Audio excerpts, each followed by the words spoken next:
November 10, 1975. Lake Superior. We are holding our own. Those were the final calm words spoken by Captain Ernest McSorley.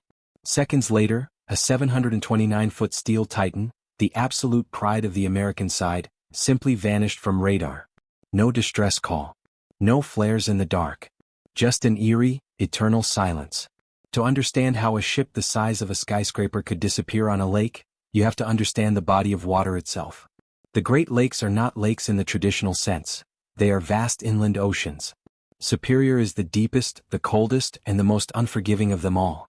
Known to the indigenous Ojibwe people as Gitche-Gumee, it is a body of water that creates its own violent weather systems. When the infamous gales of November blow down from the Arctic, they turn this freshwater basin into a deadly, unpredictable washing machine of freezing waves. The SS Edmund Fitzgerald was built to conquer this exact environment. Launched in 1958, she was a massive workhorse hauling iron ore. Before we step aboard the Fitzgerald for her final, fateful voyage into the heart of a perfect storm, take a quick second to hit that subscribe button and like this video. It helps us keep these forgotten chapters of history alive. Now let's head to the docks. For 17 years, the Edmund Fitzgerald was the undisputed queen of the lakes. When she was christened, she was the largest ship on North America's inland seas, often referred to as the Titanic of the Great Lakes or simply the Mighty Fitz. Unlike standard, gritty freighters, she was a prestige vessel. Her interiors were appointed with luxurious guest quarters, deep pile carpeting and air conditioning. She set cargo records year after year, her heavy hull easily carrying tens of thousands of tons of taconite pellets, the raw iron ore that fueled the automotive factories of Detroit and the steel mills of the Midwest. On the afternoon of November 9th, the Fitzgerald was fully loaded in Superior, Wisconsin, destined for Zug Island near Detroit. Commanding her was Captain Ernest McSorley, a veteran mariner with over 40 years of experience. He was a man who had navigated through countless storms and brought his crew home safely every single time. He led a total crew of 29 men. They weren't just names on a manifest. From 62-year-old veteran watchman Ransom Cundy, who had spent his entire adult life on the water, to 22-year-old deckhand Bruce Hudson, who was just starting his, they were a tight-knit family of fathers, sons, and brothers. For them, this was supposed to be just another routine late-season run. As they pulled away from the dock, a low-pressure system was quietly brewing over the Kansas plains, gathering strength, absorbing outside moisture, and preparing to march straight toward the water. By the early hours of November 10th, the barometric pressure began to plummet. The low-pressure system collided with cold Canadian air, creating a meteorological bomb often referred to by sailors as the Witch of November. The National Weather Service upgraded their warnings from a gale to a full storm. Out on the open water, Captain McSorley made a tactical decision. He altered his course, heading north toward the Canadian shore to seek protection from the biting winds. His ultimate goal was to round Whitefish Point, a stretch of water so treacherous and littered with shipwrecks that it is historically known as the graveyard of the Great Lakes. He wasn't alone in this strategy. About 10 miles behind him was the Arthur M. Anderson, another large freighter commanded by Captain Bernie Cooper. The two captains agreed over the radio to stick together. There is a deep, unspoken brotherhood among sailors on the Great Lakes. When the water turns hostile, you watch each other's backs. Throughout the morning, the conditions steadily deteriorated. The wind shifted and intensified, howling across the open expanse. Snow began to fall, turning into a blinding horizontal blizzard that reduced visibility to near zero. The waves, which had started as rolling swells, were now growing into steep, jagged walls of gray water. The two ships were no longer just hauling cargo, they were entering a fight for survival. By mid-afternoon, Lake Superior had transformed into an unrecognizable nightmare. The winds were sustained at 50 knots, with gusts exceeding 70. The waves reached heights of 25 feet, crashing relentlessly over the deck of the Fitzgerald. Unlike ocean waves, which have long intervals between them, Great Lakes waves are short, steep, and sharp.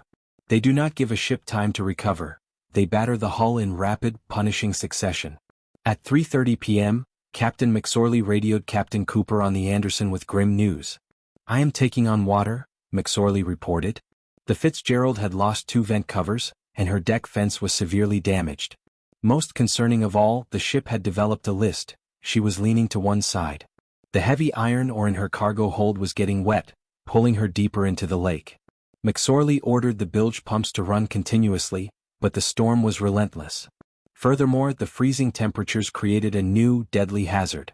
Every time a massive wave crashed over the deck, the water instantly froze to the steel superstructure.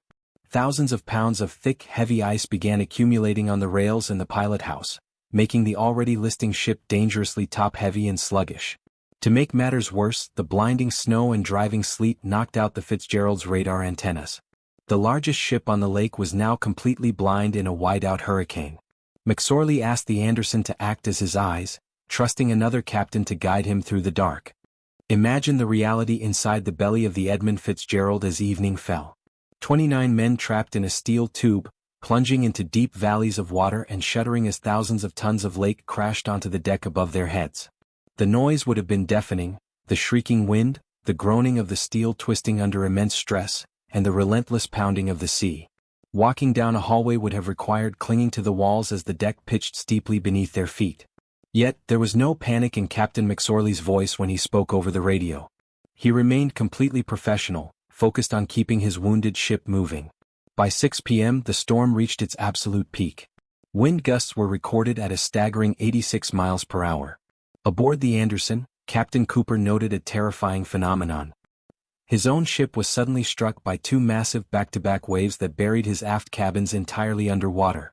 Mariners whisper about this deadly phenomenon, calling it the Three Sisters, a sequence of three colossal rogue waves that hit in rapid succession, never giving a ship's deck the time to shed the heavy water before the next one strikes.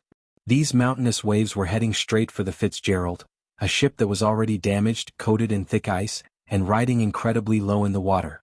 At 7:10 p.m., the first mate of the Anderson, Morgan Clark, called the Fitzgerald on the radio. He wanted to check on their progress and provide a radar update, warning them of a vessel up ahead. McSorley acknowledged the traffic. Clark then asked the crucial question, "By the way, how are you making out with your problems?" McSorley's reply was calm, steady, and entirely routine. "We are holding our own." There was no strain in his voice, no hint of impending doom. He didn't ask for a rescue. He didn't sound the general alarm. Those 5 words were the last anyone would ever hear from the Edmund Fitzgerald. Sometime in the next few minutes, the blizzard cleared just enough for the crew of the Anderson to see the faint lights of a ship in the distance. But when they looked down at their radar screen, the blip was gone. Captain Cooper tried frantically to raise McSorley on the radio. "Fitzgerald, this is the Anderson. Have you copied?" Silence. He tried again. And again. In a matter of seconds, without a single cry for help, a massive freighter and 29 men had completely vanished into the abyss. What happened next stands as one of the greatest testaments to the brotherhood of mariners. The Coast Guard was immediately notified, but their search and rescue aircraft were grounded by the extreme weather, and their nearest cutter, the Woodrush, was 24 hours away. They asked Captain Cooper on the Anderson if he would turn his battered ship around and go back out into the hurricane to look for survivors. It was a near-suicidal request. Turning a ship of that size in 30-foot waves risked capsizing it completely. Cooper gathered his exhausted, terrified crew. They knew the odds. They knew they could share the Fitzgerald's fate. But they also knew 29 of their brothers were out there in the dark. Without hesitation, the crew of the Anderson brought their ship around and sailed back into the teeth of the storm. They weren't alone. The captain of another freighter, the William Clay Ford, voluntarily left the safety of a protected bay to join the desperate hunt. 4 hours, these brave crews swept their searchlights across the black, churning water, looking for life rafts, flares, or any sign of the men. They found floating debris, life rings, pieces of oars, and 2 heavily damaged, empty lifeboats. But they found no survivors.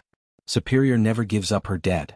The very next morning, the Mariners' Church of Detroit rang its bell 29 times, the mournful chimes echoing through the city, once for each man lost to the lake. Days later, Navy aircraft located the wreck using magnetic anomaly detectors. The Edmund Fitzgerald lay broken in 2 distinct pieces, plunging 530 feet down to the muddy bottom. In the decades that followed, multiple deep-water submersible expeditions visited the ghostly wreck. They found her massive steel hull violently twisted, proving the immense, unbelievable force of the water that tore her apart. Today, the wreck of the Edmund Fitzgerald is a legally protected maritime gravesite. Out of deep respect for the families of the 29 men who rest there, no further dives or explorations are permitted. The ship belongs to the lake now. To this day, the exact cause of the sinking remains a fiercely debated mystery. Did she scrape a shallow shoal and silently tear open her hull? Did her heavy iron cargo shift, causing her to capsize? Or did the legendary Three Sisters rogue waves push the heavy, ice-coated ship straight down into the depths before the crew even realized what was happening? The legend endures because it reminds us of our profound vulnerability. It is a humbling story of ordinary men doing a difficult job, swallowed by a natural force they could neither predict nor control. Now I turn the question to you. Knowing the sheer power of the Great Lakes, do you think the sinking was caused by hitting an uncharted shoal, the Three Sisters rogue waves, or a catastrophic structural failure? Let us know your theories in the comments below. Thank you for watching America Retold. We bring the forgotten chapters of the past back to life, and we will see you in the next one.